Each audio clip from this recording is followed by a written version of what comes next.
In the last video, we were already making our way through the second millennium of the Common Era, talking about Chaitanya in the 15th century and eventually Bhaktivedanta in New York City in the 20th century. So we're almost finished with our historical journey through Hinduism. But one thing that's left to talk about is how Hinduism reacts to the unique challenges of the modern world. Modernity, with its globalization and the shrinking of the world, the scientific discoveries, the renewed kind of ethical concerns and different struggles for civil rights, human rights, etc., brings oftentimes some challenges and perhaps opportunities for traditional religions. And this is certainly the case within Hinduism, where we really see this very interesting movement of modern reform within Hinduism, right? So we're going to talk about some of these key modern reformers, both the individuals and the groups that they establish, to really help Hinduism, in their minds, move into the modern world and to adjust in a way that is better suited for modernity. Now, in some ways, modern reform within Hinduism is beginning with the period of colonialism, when the British are here and in control, and of course popularizing the term Hinduism itself. The British certainly, when they came to India, saw certain practices and even beliefs that they thought were terrible, right? And they wanted to reform Indian society. And for them, the way to make Indian society better, according to the British, necessitated the abandonment of Hinduism, the indigenous religion of India, and the acceptance of Christianity, right? However, there were Hindus also who saw the need for reform within Indian society, and yet they didn't believe that they had to abandon their traditional beliefs in order to reform society, to get society better in terms of the way people were treated and the notions of equality and justice, etc. Right? So we're going to focus on the Hindu reformers who believe that you could remain Hindu and yet make society better, rather than believing you had to follow the ways of the British and accept Christianity in order to reform Indian society. Now, most of these modern Hindu reformers had very similar goals, right? For example, the improvement of women's rights tended to be a common goal among many Hindu reformers of the 18th, 19th, and 20th centuries, and now moving into the 21st century. The end of caste discrimination was another important goal for most of these reformers. Maybe not the entire abolition of the caste system, but at least the removal of the discrimination based on caste that, of course, we have seen at least back to the Dharma Shastras, especially the laws of Manu. You also had specific issues, right? The abolition of the practice of sati becomes very important for many of these groups. Sati is the practice of a woman throwing herself on her husband's funeral pyre when the husband is being cremated after death. So in some ways, this is a kind of suicide. This is the widow throwing herself on that fire while she's alive in order to follow her husband into death. Now, this seems like a strange practice to probably many of us in the West, and yet it's important to recognize how this might have made sense in some ways throughout the history of what we have found in Hinduism. Look back at the laws of Manu and think about the ways in which women were kind of restricted to only having domestic dharmas, didn't really have any access to the spiritual life. They were simply defined by the relationship to the men in their lives. They were daughters, and then they were wives, and then mothers.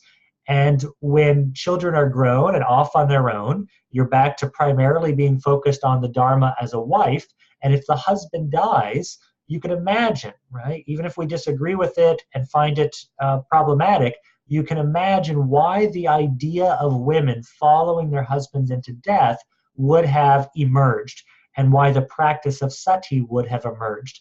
By the 18th and 19th centuries, people were getting very, very opposed to this practice, especially those who were educated, living in the cities, etc., and they wanted to abolish this practice. So that was also a very common goal among many of the modern reformers and their groups. So let's look at a couple of these reform groups and individuals.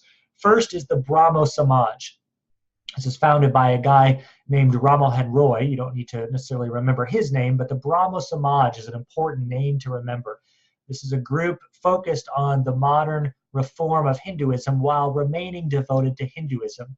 And what we're going to see with all of these groups and individuals is that while they all share some of the same goals, improved women's rights, the abolition of sati, better access to education, healthcare, etc., they have different ways of approaching those goals based on different understandings of the Hindu tradition. So the Brahmo Samaj says, you know what?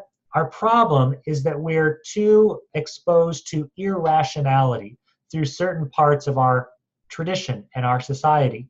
We need to be more rational. If we are more rational, we will naturally reform our society. We will recognize the irrationality of caste discrimination, gender discrimination, the practice of sati, etc. So if you want to be really rational but want to remain part of the Hindu tradition, where do you turn? Well, you turn to the Upanishads, right? Remember, we saw the Upanishads were all about wisdom, all about knowledge, about rationality. They weren't about the gods and goddesses and different stories and things like that. The Brahmo Samaj actually rejects a lot of those stories of the gods and goddesses as superstitions that have led to some of these problems in society. So what they're saying is that if we want to reform our society, we need to be more rational, and that means focusing on the rational aspects of our tradition, which will then lead us to treat others better. The Arya Samaj is founded by a guy named Dayananda Sarasvati, and for the Arya Samaj, the goals are the same, but it's not a problem necessarily of rationality. The problem is that Hinduism, throughout its development, actually lost its way. And for the Arya Samaj, we need to get back to the model that we discover in the early Vedas, when we saw a kind of golden age of Hinduism. And for the Arya Samaj, there are lessons to be learned from the society of that early time period, especially before the Dharma Shastras. And if we can learn those lessons, then we can reject some of that discrimination that takes place in the Dharma Shastras and has plagued Hinduism ever since, and get back to a better society with people being treated more fairly. So the same goals as the Brahmo Samaj, but a different moment within Hinduism that is used to try to encourage reaching those goals. Ramakrishna is an individual who eventually establishes the Ramakrishna mission or movement. And Ramakrishna was influenced by a lot of different aspects throughout the history of Hinduism, but he was very strongly influenced by the Bhakti movement, right? So for our purposes, we'll focus on that as perhaps one of his key motivating factors in pushing for modern Hindu reform. So you can imagine his argument being something like this.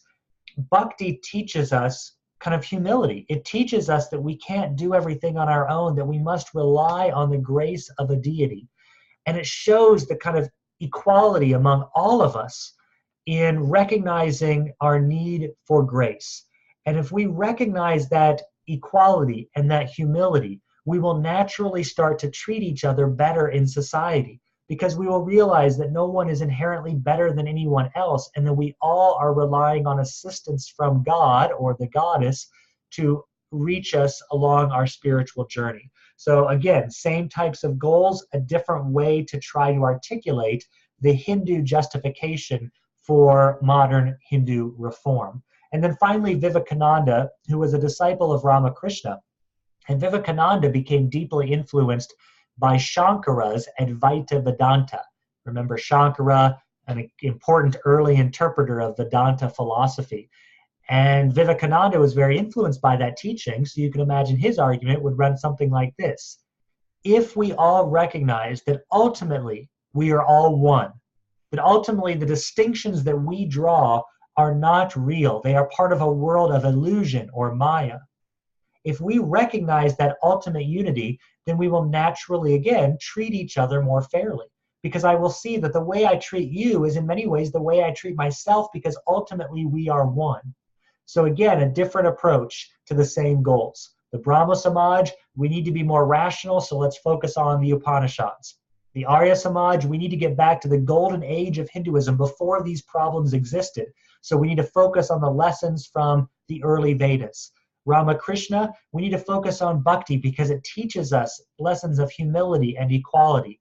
Vivekananda, we need to focus on Shankara's Advaita Vedanta, which teaches that we are all one and the distinctions we make and the discrimination that comes as a result of those distinctions are ultimately unreal, and therefore we should treat each other more fairly in a system of justice and equality. Right?